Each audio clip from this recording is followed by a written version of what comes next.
Alright, zone 32 here. Had to finish up a little bit of stuff last night. I got that cooler and that off. And unfortunately, you can see back here. Sorry about the camera angle, but trying to heat that back stud up. On these, when you work on these studs, don't just try to keep going one way. Work your nut back and forth on your studs.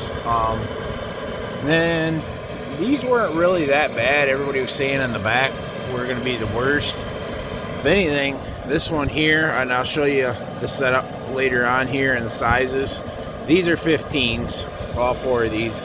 But anyways, I'll show you a way to get this one out. This one is the hardest one it was for me at least. And there's a tube that goes from here to the exhaust down here.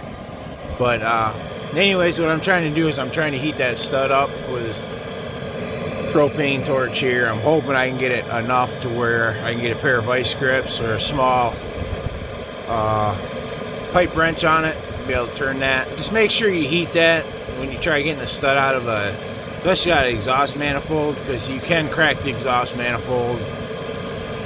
So just make sure you get that warm enough and work it back and forth a little bit, and once it tightens back up, stop, heat it up again and work it again. And then if everything goes good, hopefully everything should come out for you. So that's where we're at right now. I'll get back with you after I get this stud out, and we'll get a little more into this install here and how I did stuff and the transfer hose for the coolant and all that, and another part of a kit I got to make the install a little better. So I'll get back with you as soon as I get the stud out.